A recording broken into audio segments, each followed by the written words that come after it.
और खिलाफत में घुस गई सांप्रदायिकता। पिछले युद्ध के कारण टर्की के राज्य का बहुत सा अफ्रीका तथा मध्य पूर्व भाग उसके हाथों से चला गया था। यूरोप में भी जो स्थान उसके अधिकार में थे वे उसके हाथों से निकल चुके थे और केवल थोड़ा सा भूमिखंड रह गया था। तुर्क नवयुवकों ने टर्की के सुल्तान को राज्य छोड़ने के लिए बाध्य कर दिया और इसके साथ ही खिलाफत आंदोलन भी खत्म कर दिया। भारतीय मुसलमान बहुत ही उग्रता से खिलाफत के पक्ष में थे। उन्हें विश्वास था कि अंग्रेज ही सुल्तान के पतन और खिलाफत आंदोलन के कारण थे, इसीलिए उन्होंने ही खिलाफत पुनः प्रारंभ करने के लिए आंदोलन किया। गांधी जी ने सोचा कि खिलाफत आंदोलन का पक्ष लेकर वह भारत के मुसलमानों का नेतृत्व सहज ही प्राप्त कर लेंगे और इस प्रकार यदि मुसलमानों में एकता हो गई तो अंग्रेज शीघ्र ही स्वराज्य दे देंगे।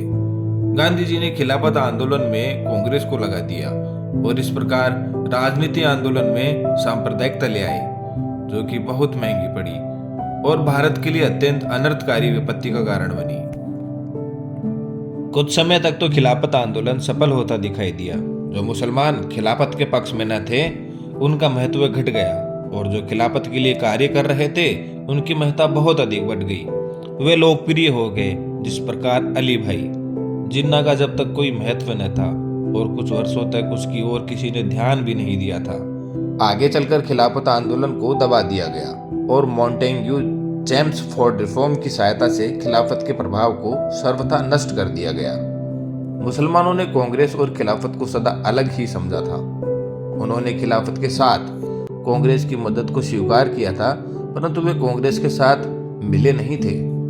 जब आंदोलन असफल रहा तो मुसलमानों को बहुत निराशा हुई और अपना क्रोध उन्होंने हिंदुओं पर उतारा।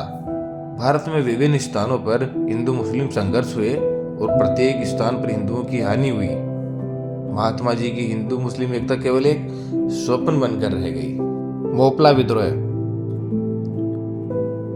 मालाबार, पंजाब, बंगाल और सीमा प्रांत में हिंदुओं पर अत्यधिक अत्याचार हुए। जिस दुर्घटना को मोपला विद्रोह के नाम से पुकारा जाता है उसमें हिंदुओं की धन संपत्ति और जीवन पर सबसे बड़ा आक्रमण हुआ। सैकड़ों हिंदुओं को बलपूर्वक मुसलमान बना दिया गया, स्त्रियों का अपमान किया गया, किंतु गांधी जी जो अपनी नीति के कारण इसके उत्तरदायी थे, मौन रहे। अत्याचारियों के विषय में उन्होंने एक भी शब्द नहीं कहा और न कांग्रेस को इन कांडों को रोकने के लिए कार्य करने दिया। प्रत्युत दूसरी ओर यह कहना शुरू कर दिया कि मालाबार में हिंदुओं को मुसलमान नहीं बनाया गया। अपने पत्र यंग इंडिया में उन्होंने प्रकाशित किया है कि एक ही ऐसी दुर्घटना हुई है। यद्यपि उनके अपने मुसलमान मित्रों ने स्वीकार किया कि मुसलमान बनाने की घटनाएं अनेक हुई है, परंतु उन्होंने अपने वक्तव्य को कभी नहीं सुधारा और मोपला मुसलमानों की सहायता के लिए फंड शुरू कर दिया।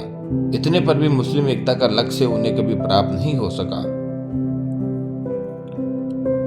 अफगानिस्तान के अमीर के साथ सहायता। जब खिलाफत आंदोलन असफल हो गया तब अली भाइयों ने निश्चय किया कि किसी प्रकार खिलाफत आंदोलन की भावना को जीवित रखा जाना चाहिए। उनका उद्घोष था, जो खिलाफत का शत्रु है वह मुसलमान का शत्रु है।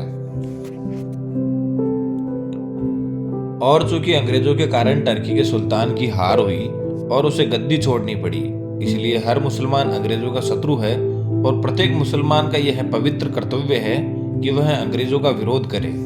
इस ध्येय की पूर्ति के लिए गांधी जी और अली भाइयों ने गुप्त रूप से अमीर अफगानिस्तान को भारत पर हमला करने का निमंत्रण दिया और उसे हर प्रकार की सहायता देने का वचन दिया। इस षड्यंत्र के पीछे बहुत बड़ा इतिहास है। अली भाई इस बात को स्वीकार करते थे कि उनका इस षड्यंत्र में हाथ था। गांधी जी ने हिंदू मुस्लिम एकता प्राप्त करने के लिए अली भाइयों से वायदा किया कि उनको हर प्रकार की सहायता दी जाएगी। गांधी जी ने खुल्लम खुल्ला वायदा किया कि खिलाफत को पुनर्जीवित करने के लिए वे मुसलमानों की पूरी सहायता करेंगे। भारत पर अमीर अफगानिस्तान के अधिकारों की योजना में भी गांधी ने अली भाइयों को पूरा सहयोग दिया। इसके परिणाम बिल्कुल पुष्ट हैं। स्वर्गीय श्रीयुत श्रीनिवास शास्त्री, श्री शिवाई चिंतामणि, लीडर के संपादक, और गांधी जी के परम मित्र श्री CF एंड्रूज ने स्पष्ट रूप से स्वीकार किया कि गांधी जी के भाषणों में और लेखों से स्पष्ट होता है कि वे अमीर अफगानिस्तान के भारत पर आक्रमण के संबंध में अली भाइयों के साथ हैं। गांधी जी के एक लेख का अंश नीचे दिया जा रहा है जो उन्होंने उन दिनों लिखा था।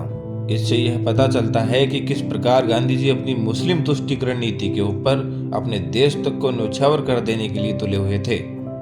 वे अपनी मातृभूमि पर आक्रमण करने वाले एक विदेशी राजा को सहायता देने के लिए तैयार हो गए थे।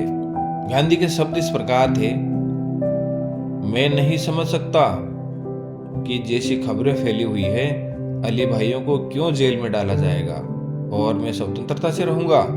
उन्होंने ऐसा कोई कार्य नहीं किया जो मैं न करूं। यदि उन्होंने अमीर अफगानिस्तान को आक्रमण के लिए संदेश भेजा है तो मैं भी उनके पास एक संदेश भेज दूंगा कि जब तक वह भारत आएंगे तो वहां तक मेरा बस चलेगा। एक भी भारतवासी उनको हिंद से बाहर निकालने में सरकार की सहायता नहीं करेगा। ब्रिटिश गुप्तचरों ने उस षड्यंत्र को फोड़ा। अली बंधुओं का मनोरथ ढह गया। मुस्लिम एकता पहले जितनी ही दूर रही।